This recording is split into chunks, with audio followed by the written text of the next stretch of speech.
வணக்கம் நேர்களே, news and views வழியாக உங்களை எல்லாம் மீண்டும் சந்திப்பதிலே மிகுந்த மகிழ்ச்சி. இந்த வாரம் நிகழ்ந்த சில முக்கிய நிகழ்வுகள் குறித்த நம்முடைய பார்வையினை நாம் இங்கே முன்வைக்கின்றோம். முதலாவது, இந்த வாரத்தில் பெரிய அளவில் விவாதத்திற்குள்ளானது திரு PVR சுப்பிரமணியம் அவர்களுடைய பேச்சு ஒன்று. அவர் நிதி ஆயோக்கினுடைய தலைவராக சிஇஓவாக இருக்கிறார். நிதி ஆயோக்கினுடைய சிஇஓ இப்போ இதற்கு முன்பு பார்த்தீங்கன்னா பிரதமர் அலுவலகத்தினுடைய இணைச் செயலாளராக, முன்னாள் இணைச் செயலாளராக இருந்தவர். அவர் கருத்தரங்களை பேசியதாக சொல்லப்பட்ட ஒரு தகவல் பெரிய அளவில் விவாதத்திற்குரிய ஒன்றாக மாறியது. என்ன அங்கே சொன்னார் அப்படின்னு பார்த்தீங்கன்னா, அதாவது மாநிலங்களுக்கான நிதியை குறைப்பதில் ஒரு பெரிய அளவில் ஒரு பேரம் நடந்தது அப்படின்னு சொன்னால், நிதி ஆணையத்தோடு பிரதமர் மோடியே நேரடியாக இதை முன்னெடுத்து அதை குறைப்பதற்கான முயற்சிகளை மேற்கொண்டார் அப்படிங்கிறது தான் முக்கியமான குற்றச்சாட்டு. பொதுவாக நிதி ஆணையம் அப்படிங்கிறது பார்த்தீங்கன்னா, நிதி ஆணையம், அதாவது அவர் சொல்லக்கூடிய இந்த குற்றச்சாட்டு 2014 அவர் ஆட்சிக்கு வந்த அந்த காலகட்டத்தில், அப்போது நிதி ஆணையத்தினுடைய தலைவராக இருந்தவர் திரு ஒய்வி ரெட்டி அவர்கள். அப்போ ஒய்வி ரெட்டி அவர்களிடமிருந்து அவர் தலைமையிலான அந்த நிதி ஆணையம் மத்திய அரசினுடைய வரியிலிருந்து மாநிலங்களுக்கு 42% வழங்கலாம் அப்படின்னு சொல்லி ஆணையம் பரிந்துரை பண்ண போகுது.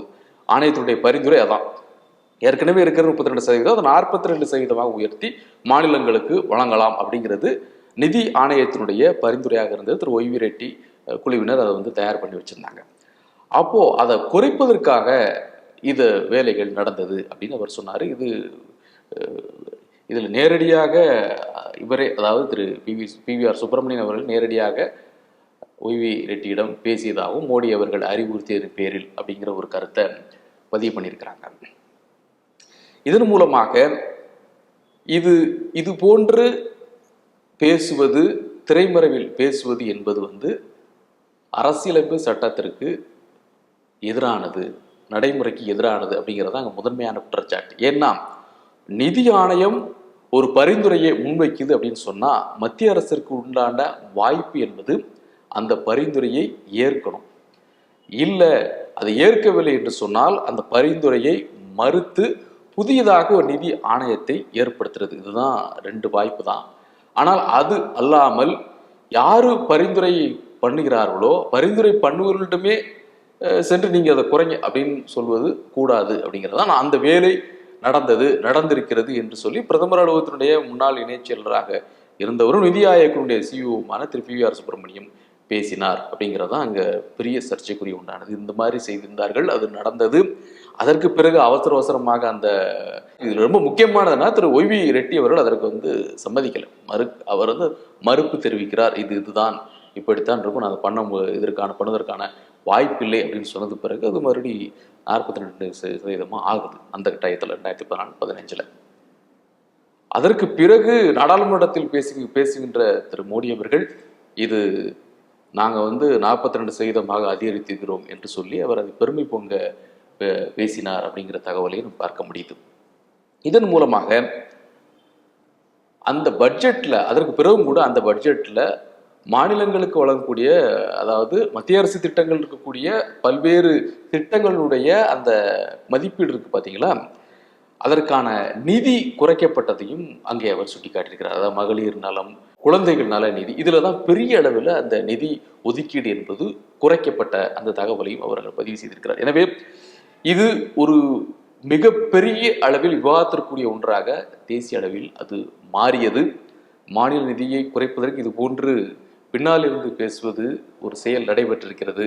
அதை அந்த அதிகாரியே, உயர் பொறுப்பில் இருக்கக்கூடியவரே அவர் அதை ஏற்றுக்கொண்டு சொல்லியிருக்கிறார் என்று சொன்னால் இது எவ்வளவு பெரிய விஷயம் அப்படிங்கிறது பெரிய அளவு விவாதமாக மாறி இருக்கிறது. எனவே ஏற்கனவே பொதுவாக விவாதமாக இருப்பது மத்திய அரசிடமிருந்து மாநிலங்களுக்கு வரக்கூடிய அந்த நிதி, குறிப்பாக ஜிஎஸ்டி அமலாக்கத்திற்கு பிறகு அது பெரிய அளவில் சிக்கலாக இருக்குங்கிறத ஒவ்வொரு மாநிலங்களுமே பேசிக்கிட்டு இருக்காங்க. பாஜக ஆளுகின்ற மாநிலங்கள் தவிர்த்து அனைத்து மாநிலங்களுமே இந்த குரலை தொடர்ந்து உயர்த்தி கொண்டு சொல்லிக்கொண்டே இருக்கிறார்கள். தமிழ்நாட்டிலிருந்தும் தொடர்ந்து அந்த குரல் எழும்பிக் கொண்டே இருக்கிறது.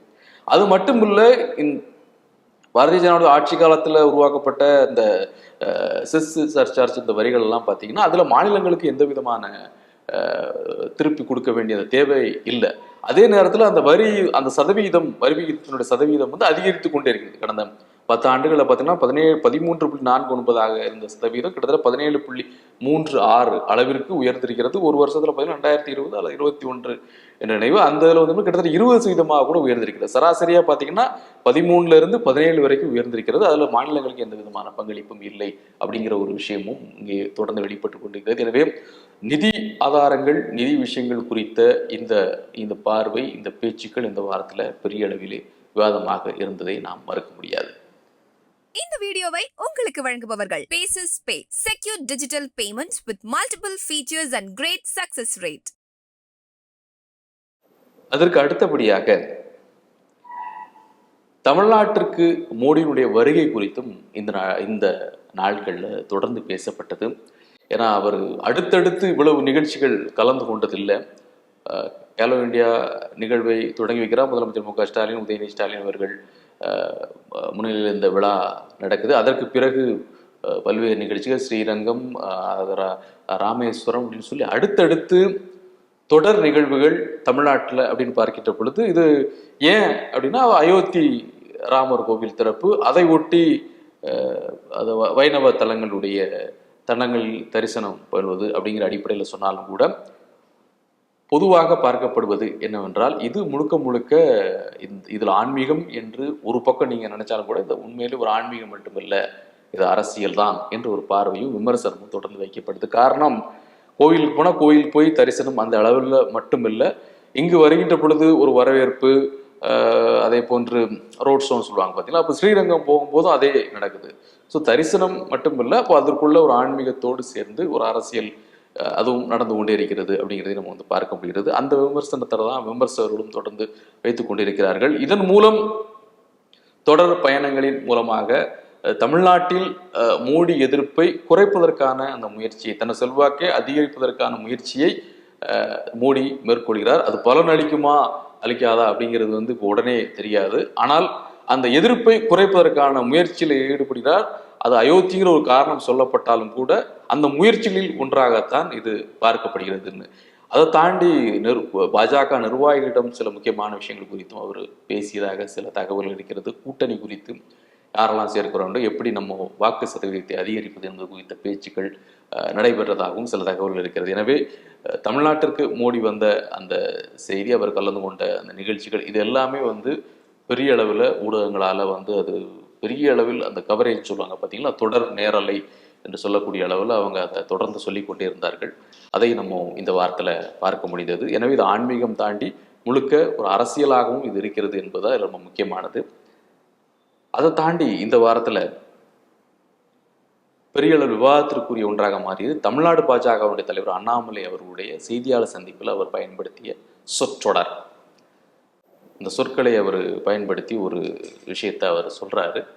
அது அநாகரிகமான சொல் என்று சொல்லி பல தரப்புல இருந்து எதிர்ப்பு, பத்திரிகையாளர்கள் தரப்புல இருந்து, விமர்சகர் தரப்புல இருந்து, அரசியல்வாதிகள் தரப்புல இருந்து எல்லோருமே அதை வந்து கடுமையான ஒரு எதிர்ப்பை, இப்படி போன்ற ஒரு தரக்குறைவான ஒரு சொற்றொடரை அவர் ஏன் இப்படி பயன்படுத்திக்கிறார், ஒரு கட்சியினுடைய பொறுப்பில் இருக்கக்கூடியவர் தலைவராக பயன்படுத்தலாமா அப்படின்னு சொல்லி பெரிய அளவில் கண்டனங்களை நம்ம வந்து பார்க்க முடியுது.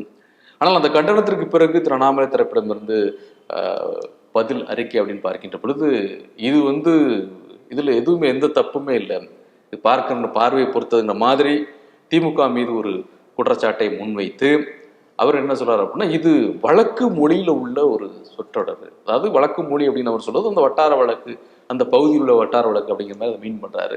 அதுல உள்ள சொல்லு இது நீங்க அந்த கண்ணோட்டத்துல பார்த்தா அப்படிதான் தெரியும் என்பது போன்று ஒரு பார்வையை முன்வைக்கிறார். இதற்கும் கூட எதிர்ப்பு கிளம்பி இருக்கிறது.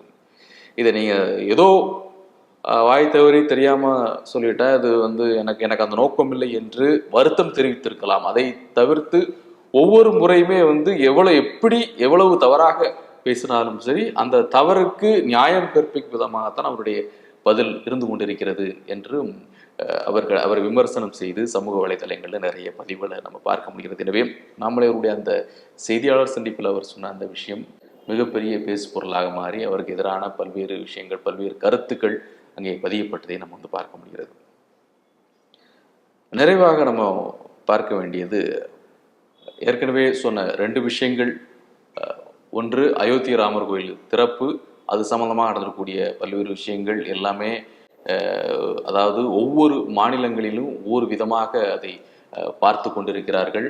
அது கொண்டாட்டங்கள் ஒரு பக்கம், விமர்சனங்கள் ஒரு பக்கம். நம்ம ஏற்கனவே முன்பு சொன்னது போல சங்கராச்சாரியாருடைய அந்த எதிர்ப்பு அது ஒரு பக்கம், இன்னொரு பக்கம் கொண்டாட்டங்கள் ஒரு பக்கம். இது 2மே நடந்துட்டு இருக்கு. இன்னொன்று, திமுகவை பொறுத்தளவில் 2வது இளைஞரணி மாநாடு என்பதும் இந்த வாரத்தில் பெரிய அளவில் பேசப்படுகிறது. ஏன்னா இளைஞரணி மாநாடு திமுக தொடங்கி இளைஞரணி உருவாக்கப்பட்டு முதல் ஒரு மாநாடு நடந்திருக்கு. இது 2வது மாநாடு. இந்த 2வது மாநாடு அப்படிங்கிறத தாண்டி இது இளைஞரணி செயலராக இருக்கக்கூடிய திரு உதயநிதி ஸ்டாலின் முன்னெடுத்து செய்யக்கூடிய ஒரு மாநாடு அப்படிங்கிறத முக்கியத்துவம் பெறுகிறது. அது மட்டும் இல்லை, இந்த மாநாட்டுக்கான இன்னும் முக்கியத்துவம் ஏன் எதிர்பார்க்கப்படக்கூடிய ஒன்றாக இருக்கிறது அப்படின்னு பார்த்தீங்கன்னா, இது போன்ற நிகழ்ச்சிகள், அதாவது பிரதமர் மோடியும் தமிழக முதல்வர் மு க ஸ்டாலின் அவர்களும் ஒரே மேடையில் இருப்பது, தொடர்ந்து நிகழ்ச்சிகளில் பங்கேற்பது, இதெல்லாம் பார்க்கின்ற பொழுது திமுகவும் பாஜகவும் ஒரு இணக்கமான ஒரு சூழல்ல இருக்கிறாங்க என்ற ஒரு விமர்சனங்கள் தொடர்ந்து திமுக மீது வைக்கப்பட்டு கொண்டிருக்கிறது. அவர்கள் தரப்புல, திமுக தரப்புல சொல்லப்படுகின்ற பொழுது விழாக்கள், மக்கள் நலன் சார்ந்த விஷயங்கள், தமிழ்நாடு மக்கள் நலன் சார்ந்த விஷயங்கள், இதிலெல்லாம் மத்திய அரசோடு மாநில அரசு இணக்கமாக செயல்பட வேண்டியது கட்டாயம். அதை தான் திமுக அரசு தொடர்ந்து செய்து கொண்டிருக்கிறது. மற்றபடி கூட்டணி இது அவர்களோடு நல்லொரு இதுக்கான எந்த அடிப்படை இதுவும் கிடையாது. எங்களுடைய தொடர் செயல்பாடுகள் அதை காண்பித்துக் கொண்டிருக்கின்றன அப்படின்னு சொல்றாங்க. எனவே இந்த மாநாடு அதை சொல்லுகின்ற விதம். ஏன்னா அவங்க சொல்வதே இந்த மாநாட்டில் மாநில உரிமைகளை மீட்டெடுக்க அப்படிங்கிற ஒரு சொற்றொடர் தான் பெரிய அளவில் பிரகடனம் பண்றாங்க. எனவே மத்திய அரசுக்கு எதிரான முழக்கங்கள் இந்த மாநாட்டில் பெரிய அளவில் இடம்பெறக்கூடும் அப்படிங்கிறது ரொம்ப தெளிவாக தெரிகிறது. அது அங்கே பேசக்கூடிய தலைவர்கள் அல்லது வெவ்வேறு தலைப்புகளில் உரையாடக்கூடிய திமுகவின் பல்வேறு பொறுப்புகள் இருக்கக்கூடிய பொறுப்பாளர்கள் அல்லது செய்தி தொடர்பாளர்கள் வெவ்வேறு தலைப்புகளில் பேசுகிறாங்க. இவை ஒவ்வொன்றுமே, இப்போ நீட் விவகாரமாகட்டும், அல்லது நம்ம முன்னாடி முதல்ல பேசணும் பார்த்தீங்கன்னா, அந்த நிதி பங்கீடு, வரி வருவாயிலிருந்து தமிழ்நாட்டுக்கு கிடைக்க வேண்டிய, மாநிலங்களுக்கு கிடைக்க வேண்டிய நிதி ஆதாரங்களாகட்டும், இந்த மாதிரியான விஷயங்கள் என இது பெரிய அளவில் விவாதத்திற்கு பெரிய அளவில் பேசப்படும். எனவே பாஜக மீதான தங்களுடைய எதிர்ப்பு நிலை என்பது சற்றும் குறையல.